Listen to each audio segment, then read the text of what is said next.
रक्षक। एक बार की बात है, बादशाह अकबर का दरबार लगा था, जिसमें अकबर ने कहा कि आलू सब्जियों में बहुत प्रयोग किया जाता है। आलू सब्जियों का राजा है। कौन ऐसा व्यक्ति होगा जिसको आलू पसंद नहीं होगा? आलू को हम बार बार खा सकते हैं। दरबार में उपस्थित सभी लोग बादशाह अकबर के समर्थन में बोलने लगे, लेकिन बीरबल चुप थे। अकबर ने पूछा, बीरबल, क्या तुम मेरी बात से सहमत नहीं हो? बीरबल ने कहा, महाराज, आलू सब्जियों में बहुत प्रयोग अवश्य किया जाता है, लेकिन बहुत सी सब्जियां हैं जिसका प्रयोग हम कर सकते हैं। आप बार बार केवल इसी को नहीं खा सकते। इसके बाद अकबर ने बीरबल को कहा कि तुमको पता नहीं मुझसे क्या समस्या है, तुमको मेरी बात जरूर काटनी है। मैं तुमको नहीं समझ पाया, और न ही तुम्हारे हिंदू धर्म को, जिसमें कहा जाता है कि भगवान ने खुद संसार को बनाया है, लेकिन किसी व्यक्ति को मुसीबत आ जाती है तो वह खुद बचाने धरती पर आ जाते हैं, वह और किसी को क्यों नहीं भेज देते?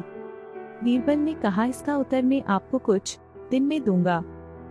अकबर ने कहा, तुम्हारे पास कोई उत्तर ही नहीं है।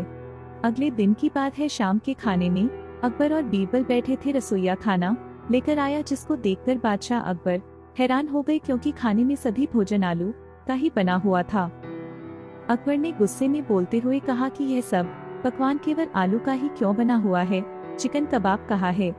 रसोइये ने कहा, हजूर, आपको आलू बहुत पसंद है, इसलिए सभी भोजन केवल आलू का बना है। अकबर ने कहा, तुमको यह बनाने को किसने बोला? तो बीरबल ने कहा कि यह सब मैंने बनाने के लिए बोला था, क्योंकि आपने बोला था कि मैं बार बार आलू खा सकता हूँ।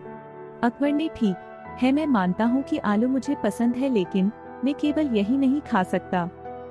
इसके कुछ दिन बाद बादशाह अकबर अपने मंत्रियों और बीरबल के साथ बगीचे के तालाब के नजदीक घूम रहे थे।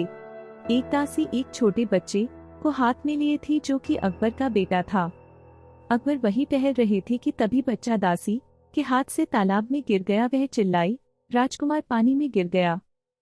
सभी हड़बड़ाए। अकबर तुरंत बच्चे को बचाने के लिए पानी में कूद गए। वह उसको बाहर निकाल लाए, जिसके बाद उनने कपड़ा हटाकर देखा तो उसमें राजकुमार की जगह खिलौना था। यह किसने हमारे साथ मजाक किया है? बीरबल ने कहा, हजूर, यह मेरे कहने पर किया गया है। अकबर ने बोला, यदि तुमने इसकी कोई खास वजह नहीं बताई तो तुमको इसका दंड भुगतना पड़ेगा। बीरबल ने कहा, पहले आप यह बताइए कि राजकुमार के पानी में गिरने पर आपने किसी और को बचाने के लिए क्यों नहीं भेजा? आप खुद क्यों गए? इस पर राजा ने बोला कि जब मेरा बेटा पानी में गिर गया तो मैं किसी और को बोलूंगा कि खुद उसको बचाने जाऊंगा। तुम कैसी बात कर रहे हो?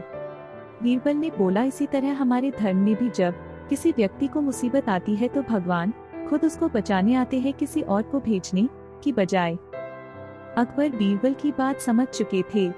बीरबल ने कहा, राजकुमार बिल्कुल सुरक्षित है और मैं इस सब के लिए आपसे माफी मांगता हूँ।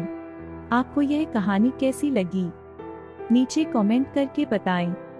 और इसी तरह की रोचक और अलबेली कहानियाँ देखने के लिए इस चैनल को सब्सक्राइब करना ना भूलें।